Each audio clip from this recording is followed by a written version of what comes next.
What's up, y'all? It's your girl, the Binge and B. What you watching on TV? Okay, so we are coming in now to episode 5. And so this episode opened up with DTB and Pressure and pick up on their little fight where they left off in the last episode. As they're kind of finishing up, like I said, you know, Ivory is helping DTB. She kind of coached her through or whatever. But then they kind of break up. And I'm trying to think, I think that I think DTB got that one. But it was only due to the coaching of Ivory. If Ivory wasn't in her ear, she might have got beat up. I don't really think Pressure is, she don't really seem like she go that hard. I think she just big in the motherfucker. So that's her advantage, if you will. Now, while all of this is going on, well, actually, they're kind of starting to dissipate now. So girls is breaking up. Summer and Tommy get there. Lord, oh my God. And so they have like this extravagant entrance for Summer. I mean, she wasn't extravagant. She just walked in by herself, but she go in and she talking her little shit or whatever to the girls that's outside. And then Tommy show up. She get there and she go in, but Tommy got a couple goons with her as usual. I think that's really her thing. That's her modus operandi nowadays. She show up with 2 girls to do her fighting for her. But as they're getting there, we go back to the backyard where Bahati is chasing Hurricane. I think I don't know if she's chasing Hurricane or if she's chasing TT. I feel like she was chasing Hurricane. Here's what I'll say about Bahati. I think I have mentioned before that I kind of like Bahati. I think she got some redeemable qualities. But she errs on that annoying line like Summer, right? Like she got this go button on her. Like when that button is pressed, it's like she just will not fucking stop. She's not gonna stop. She gonna go, and she gonna go until she feel like she can't go. And then when she feel like she can't go, I guess then she muster up some strength and she keep going any fucking way. Like it is ridiculous that she will not stop.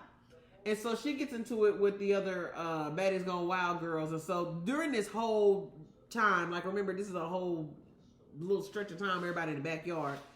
And so they've been kind of fighting and wrestling and trying to get at each other the whole time. Finally, I guess Hurricane get away. Hurricane is really just kind of like, bitch, you getting on my nerves. You know, she got to bow out. But she didn't bow out on no punk shit. She just was like, okay, bitch, like, I'm over it.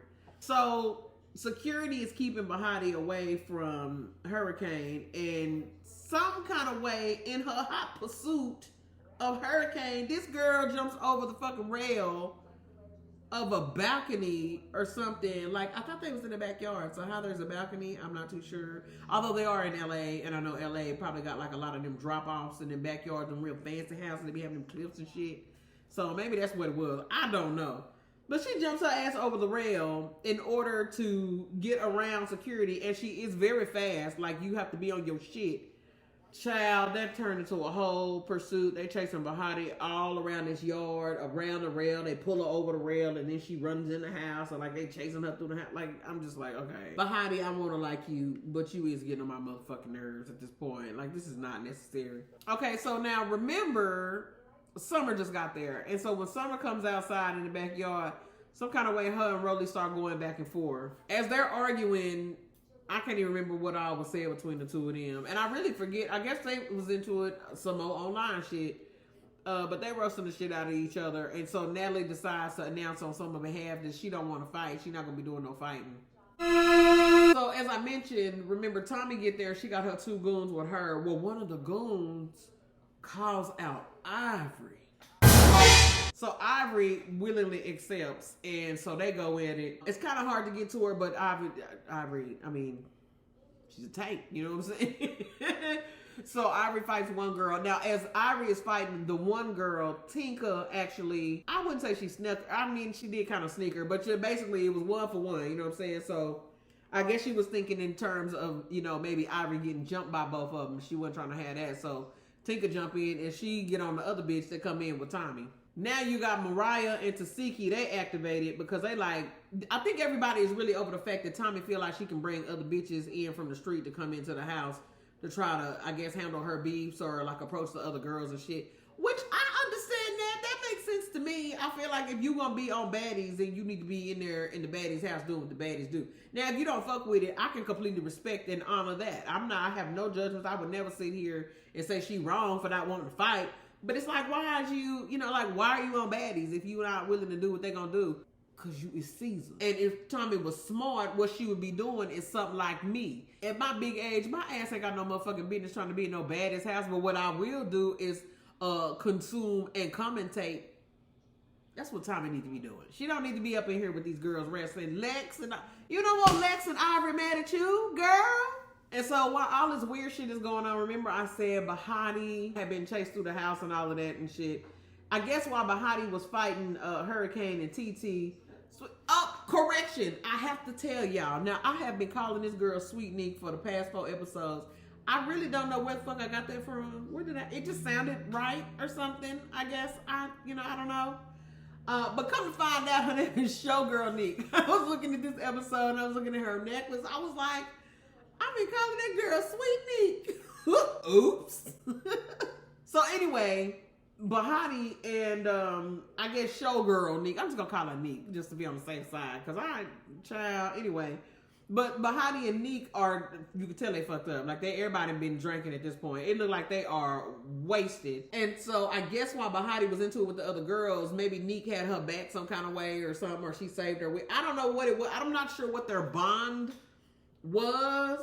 Yeah, I'm not really sure what their bond was, but some kind of way these drunk bitches decide to bond, and so they had like this whole moment where they got each other back, and like I think Neek is trying to calm Bahati down, or Bahati you know how motherfuckers be when they drunk and they just talking and they be real passionate and they be meaning it, but you don't know what the fuck they talking about. That's exactly what that was. However, I will say they did declare their loyalty to one another, so we gonna see how that shit unfold in the weeks up ahead. But I thought that was interesting. Because I didn't see that union coming to be. You know what I'm saying? And so during the whole thing with Tommy's goons, I will say the one that did the most fighting was the one that was going up against Tasiki. Now, Tasiki basically backed them bitches up out that house. Some kind of way, I think we noticed them being backed out the house. They somehow make it back to their little suburban that was waiting in the driveway. Well, Tommy made it outside, and then she eventually finds her way back in the house because I guess one of the girls was still in the house, and she wanted to go back in there and check on her. I think one of the girls was her cousin, too. She said her name, but I can't be bothered, child. I don't know what her fucking name was. And so, yeah, so the girls kind of venture out the door, and now Tasiki is really on their ass. So it kind of dissipates from Ivory and Tinker to where you really see Tasiki is really like, she is serious about not letting these other girls come up in there. And so they all kind of, as they get them out the house, they all kind of sitting around and talking, and they really come to the conclusion. They like, listen, time to keep bringing these other bitches in here. And I know me and you got beef, bitch. You know, whoever we got beef with in here is what it is. But these other bitches coming in here and thinking they gonna fight one of us, like, I don't give a fuck who they jump on. As long as you in here and you are a baddie, I'm finna have your back on this shit, because this shit is wild. I just don't understand why. Well, I do understand, right? I do technically understand why Tommy is allowed to bring her goons into the house. Obviously, it feeds the story. It gives her a storyline. It irritates and aggravates the other girls so that they're activated to go into some kind of, you know, whirlwind of aggression and shit. You know what I mean? Like, I get that part or whatever. I just don't think people do that in real life. You know what I'm saying? Like, I don't know. It might be a thing. People might do it in real life. I don't really fuck around with folks too much to know whether or not they're just gonna bring some enemies to your house and the enemy's gonna have some homegirls. It's gonna, like, who does that? It just, I don't know. It's feeling stupid. Like, this is where when I watch it, I'll be kind of like, okay, my brain cells are shrinking. Like, this shit is not making no sense to me. The whole Tommy thing, I think I'm over Tommy. That's really just what the bottom line is. I am over Tommy. I think she needs to go do her something else. Maybe she should do like the 1 season appearances. Like, I really used to enjoy in a couple of the older seasons. She used to come in and she would always make like a weird entrance, like on an animal or some shit. I thought it was super funny when she came in on that horse a couple seasons ago. Was that Africa? Shit like that, I think it's a kiki. You know what I'm saying? So I can get with that. But as far as Tommy being there and like corralling these girls and shit, like, where is she getting these bitches from? Like strip clubs or something? Like, she getting on my nerves too. Okay, so another significant part of the previous episode was with Amber and Tavy. So remember, Amber and Tavy were the ones that took quite a good beating from their assailants. I think Tavy was fighting with Ivory. Ivory got her ass pretty good, and then Amber had been fighting with Tasiki, and so remember they ended up in the bathroom. Well, so they ended up getting into their little fight or whatever. Now on this episode, I guess the fight kind of concludes. They break them up, and really you couldn't really tell, like, that space that they was in fighting so tight. It was so little neither one of them really had no room to do nothing significant. You know what I'm saying? So it's really hard to say. I don't think there was a win or a lose involved in that one. It was just two irritated bitches that had already been beat up and they just wasn't done swinging, so they had swung on each other. Now though, Amber finally comes out the bathroom. Tavy had already kind of ventured out, but now Amber comes out the bathroom and Tavy is waiting on her. I guess Tavy said, yeah, bitch, this bathroom was too small. I couldn't swing my elbows. I'm glad you're out. Let's go. They do fight a little bit more. I think Amber is really over the fighting at this point, and so she get a little frustrated. Some kind of way, I don't know if she set her purse down. I don't remember how her purse got out of her possession, but some kind of way her purse is sitting in the driveway. So Amber runs out the house. They kind of get tangled up a little bit, but they get pulled apart by security. And then Amber, she shoots across the driveway, and she run down the driveway. Well, her purse is sitting there, so Tavy pick up a purse and like throw all her shit out, and she started digging in the purse, and I'm like, oh my God. So I will say that like the part where Tavy was fucking with Amber's purse in the driveway, it was really reminiscent to me of the Bad Girls Club. So like back in the Bad Girls Club era, there would always be this thing, and I remember watching the Bad Girls Club, I would be so fucking mad at how them girls, they would just take like their purses and their clothes. They would take all their shit and like throw it in the pool or something. I would be like, they can't do that. Like they can't do that. Of course, now we know there's a whole lot of shit going on with that Bad Girls Club thing. Maybe I'll do, oh, it would be fun to review some of the old episodes of Bad Girls Club. I might do that.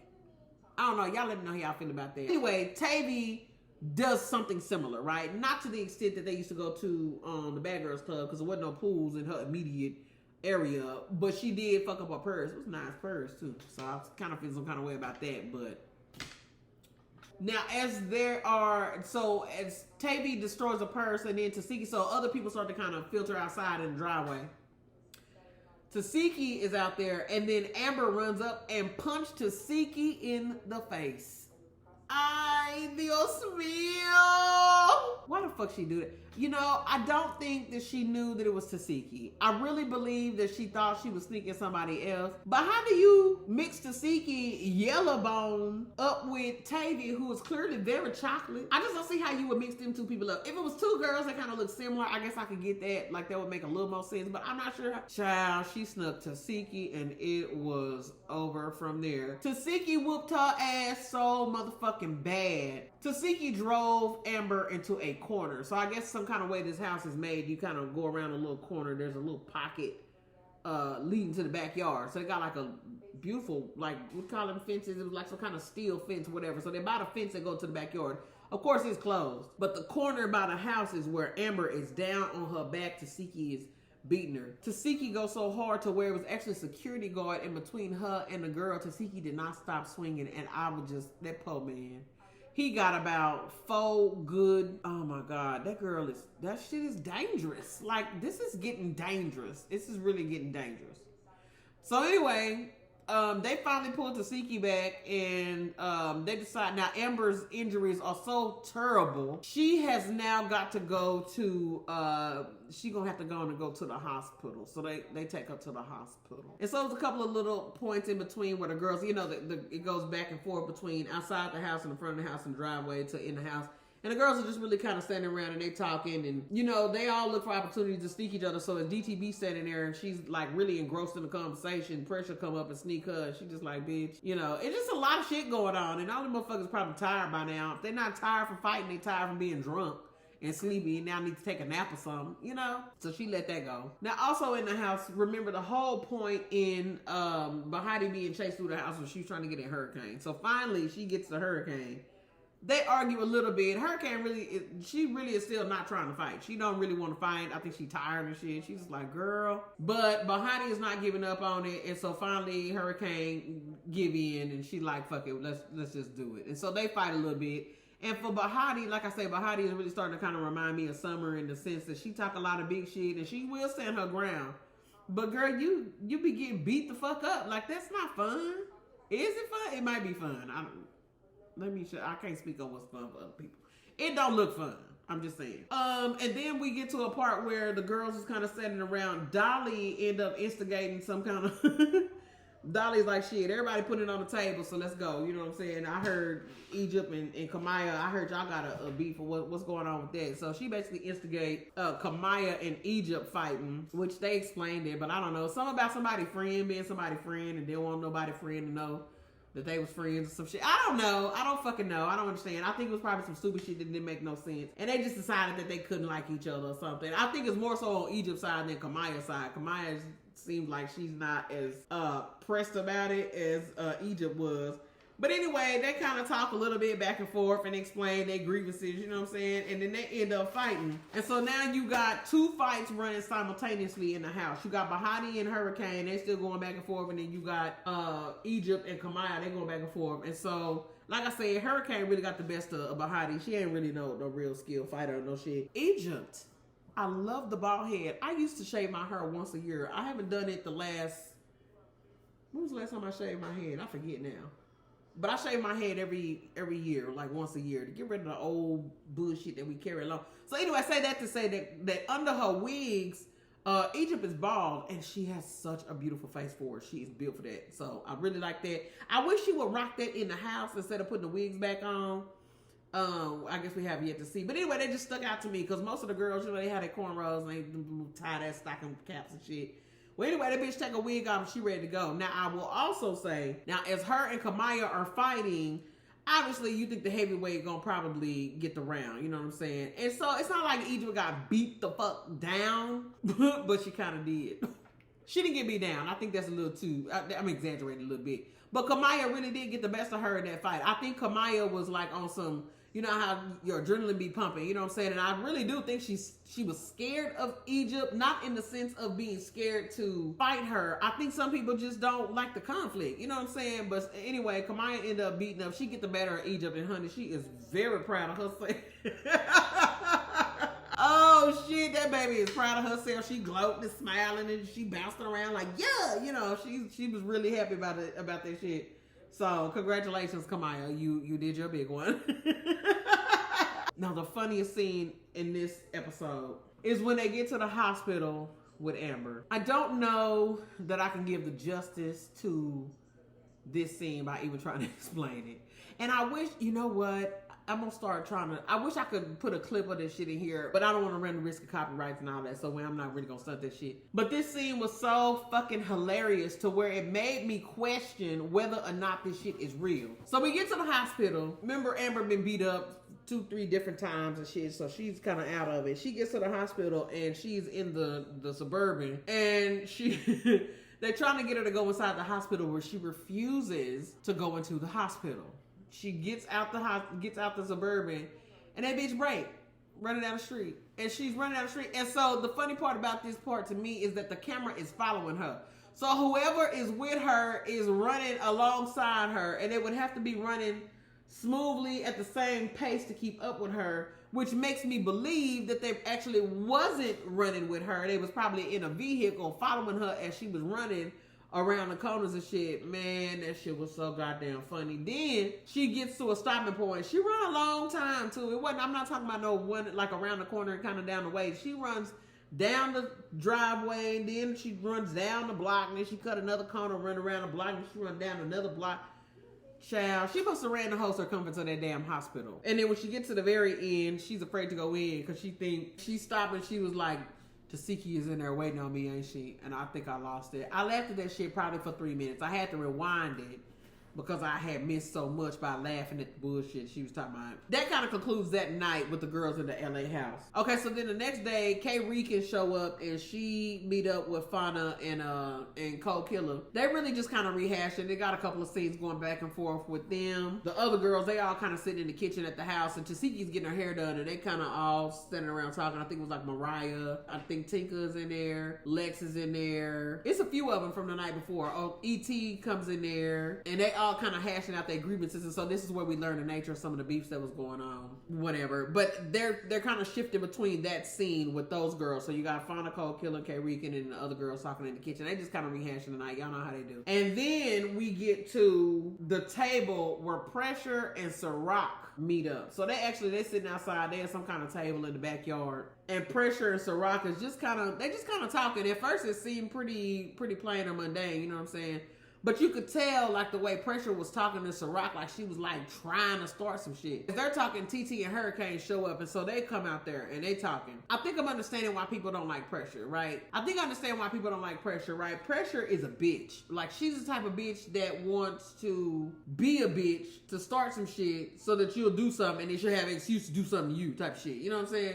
And so that's really kind of the vibe between her and Ciroc. Ciroc was actually very kind of calm with her or whatever, because I guess they did have some kind of disagreement or something like online. And maybe they squashed it, but didn't really squash it. So that when Pressure saw Ciroc, I guess she still kind of had that little issue with her. Ciroc apparently didn't think it was that important. Pressure is like really trying to hold up some kind of shit. Did she bring up the fact that that Ciroc had kidnapped her child? I guess she wanted to, she was like, oh, you a kidnapper or some shit she was saying. And TT and them was like laughing a little. They wasn't laughing, but they was like, shit, hell yeah. Because Ciroc was like, shit, I went and got my son. You know what I'm saying? Like, yeah, I got a mugshot because I went and I kidnapped my son and took him back, you know. But for me, I think they was trying to degrade her image or make her look bad. That had made me like her more.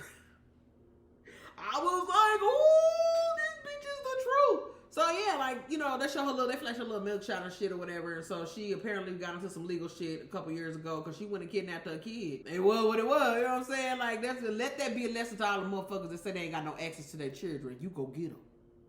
Okay? Who give a fuck about some charges? Charges? Who damn about no charges from the court? The legal system? Who? I don't know. That made me like Ciroc. That made me like her even more. Because I've already kind of like warmed up to her a little bit. I like Ciroc. But that made me be like, okay, this bitch is the truth. But like, I fuck with her. Anyway, so as they're talking and they kind of go back and forth, Pressure jumps up from the table and like trying to charge up Ciroc. But Ciroc is on, you know, she jumped up too and she's like, okay. Now, I will say that Ciroc almost beat the fuck out of Pressure. She was finna whoop her motherfucking ass. She caught her a couple of good times. Pressure threw Ciroc some meta glasses in the pool behind him. So, of course, now, you know, Ciroc is activated. And so they break them up, and then, you know, Pressure go in the house or whatever. Ciroc is still kind of outside, but she's talking shit. She like, okay, bitch, you finna replace my glasses. She actually kind of goes in the house and trying to find her or whatever. One thing I really thoroughly enjoyed. Now, TT, throughout this talk, she basically solidifies the fact that she fuck with Pressure, and then she gonna have Pressure back. You know what I'm saying? I was like, okay, why? But it's cool. I respect the fact that she's willing to stand on that, right? One thing that really made me respect TT is because now that they are separate, Ciroc and Pressure separated, right? So they kind of go in the house, and so TT is talking to Pressure in the room. Pressure is basically trying to gaslight like Ciroc was the one being funny or acting, you know, like she was trying to start some shit with her. TT's like, nah, bitch, you started that. You know what I'm saying? And she's like, nah, but didn't it seem like she was trying to... TT's like, no, it did not, bitch. You was on some more shit. You know what I'm saying? In so many words. So that made me respect TT, because she looked like she willing to at least tell the truth. Even if she fuck with you, she not finna just like co-sign no bullshit. And that opened my heart a little bit to TT. She's on some real shit with that. And so now Ciroc is pissed off. They finally gonna go in the house. I think Pressure realizes she's not gonna be able to whoop this bitch. And so as Ciroc is walking up to her like, bitch, you gonna give me my glasses or I'm gonna beat your ass, you know what I'm saying? And so Ciroc is like, well, do you want to talk about it? She really tried to talk her way out of having to fight Ciroc again, but Ciroc was not going for it. And so they end up locking horns again, you know what I'm saying? As they lock horns, this is where they do the blinky shit in the show end, right? So that was it for episode 5. Episode 5. Lot going on, lots of chaos, as usual, nothing different there. I will say, a couple of my takeaways from this episode was, it made me see people a little different. So Bahati, for example, is starting to push that Summer line for me. Although it worked for Summer, like Summer is supposed to be a fan favorite, everybody like her and her obnoxiosity. Is that a word? I made it a word, fuck it. She's obnoxious as fuck, and it seems to work for her. So, you know, I can't hate on that. Whatever, you know, you get your money, you know what I mean? But Bahati is really pushing that line for me. Now, when she's not in that mode, she's very likable. Like, she's very she's got common sense. She seems to speak in a rational voice. She's not always super quick to, like, scream. She don't feel like she just want to scream and holler. She seems fairly articulate. Like, it's really weird. It's like and those are none of the things. She don't got that in common with Summer. Summer is ignorant when she's down, and when she's up high, she ignorant either way. She gonna probably grow out of that as she, like, get a little more money and get more exposed and a little more cultured, you know? That's the hope, anyway. But Bahati is so different in their modes, and so I'm hoping that I won't get to where I feel about Summer the way I feel about her. So that was one thing that stuck out to me.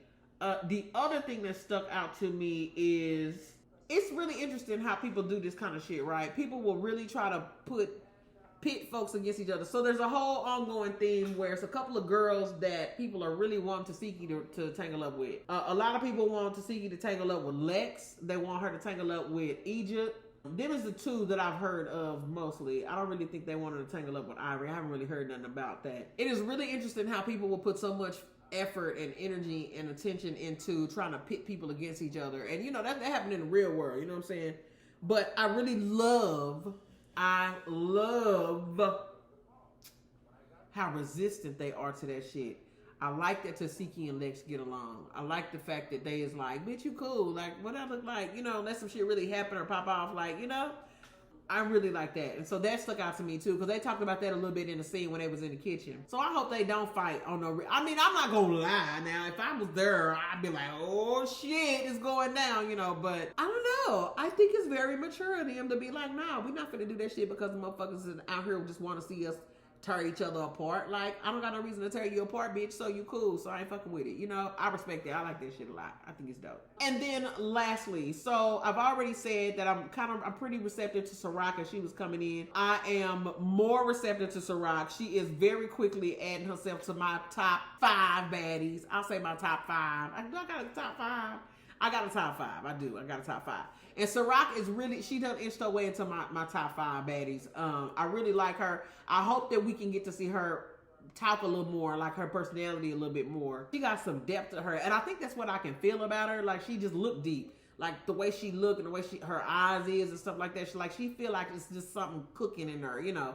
So hopefully she get a little area, a little room to kind of stretch her legs and talk a little bit more on top of being a motherfucking bulldozer that she has turned out to be. We enjoy that too. We ain't gonna lie. But yeah, so that was episode 5, y'all. It is about 4 days to the next episode as the time I'm recording this. So I can't wait. I'm gonna be up on that shit. I'm gonna talk to y'all then. So I guess that's all I got to say about that shit. I'm your girl, the Benji B. I'm gonna go find me something else to watch on TV.